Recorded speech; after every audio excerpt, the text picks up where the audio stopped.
50 নয়, 100 নয়, 220 জন মার্কিন সেনা হত্যা করার দাবি ইরানের। মধ্যপ্রাচ্যের তপ্ত বালু এখন মার্কিন সাম্রাজ্যবাদের জন্য এক মরণ ফাঁদ। পেন্টাগন যেখানে দম্ভ ভরে ইরানকে দমানোর কথা বলেছিল, সেখানে আজ তারা কেবল লাশের হিসাব গুনছে।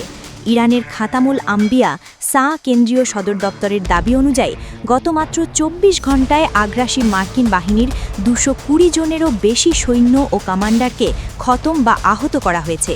প্রতিশোধের আগুনে জ্বলতে থাকা ইরান এখন এক লাগামহীন ঘোড়া, যার প্রতিটি আঘাতে চুরমার হচ্ছে আমেরিকার দীর্ঘদিনের দম্ভ।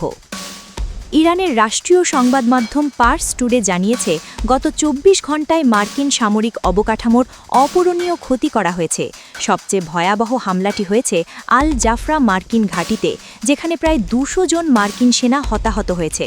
এছাড়া পারস্য উপসাগরে মোতায়েন থাকা মার্কিন নৌবাহিনীর শক্তিশালী পঞ্চম বহরে ক্ষেপণাস্ত্র হামলায় অন্তত 21 জন মার্কিন সেনা নিহত এবং আরও বহু সেনা পঙ্গুত্ব বরণ করেছে। শুধু মাটি বা আকাশ নয়, সমুদ্রের বুকেও রেহাই পাচ্ছে না আগ্রাসীরা।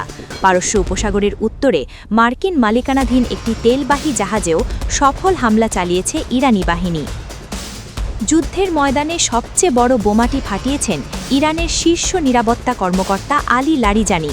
তিনি দাবি করেছেন, বেশ কয়েকজন মার্কিন সেনাকে জ্যান্ত বন্দী করেছে ইরান। লারিজানির অভিযোগ, ওয়াশিংটন এই চরম লজ্জাজনক ঘটনাটি বিশ্ববাসীর কাছে ধাপাচাপা দেওয়ার চেষ্টা করছে। পেন্টাগন দাবি করছে, ওই সেনারা সরাসরি যুদ্ধে নিহত হয়েছে, কিন্তু লারিজানির হুঁশিয়ারি, সত্য খুব বেশি দিন গোপন রাখা যাবে না।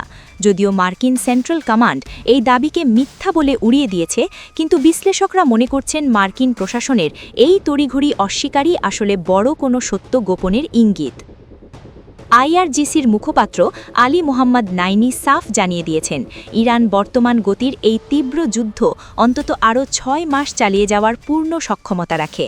গত 28 ফেব্রুয়ারি খামেনি এবং 150 শতাধিক নিরপরাধ স্কুল ছাত্রীকে হত্যার যে বর্বরচিত স্পর্ধা আমেরিকা দেখিয়েছিল, তার খেসারত এখন তারা সুদে আসলে দিচ্ছে। মার্কিন সেনাদের লাশের মিছিল আর বন্দী হওয়ার খবর প্রমাণ করে, মধ্যপ্রাচ্যে পশ্চিমাদের একচ্ছত্র আধিপত্যের দিন শেষ। ইরান আজ এক অপরাজেয় শক্তি, যার প্রতিটি মিসাইল এখন আমেরিকার বুক কাঁপিয়ে দিচ্ছে। Sheikh Zubaida, news desk.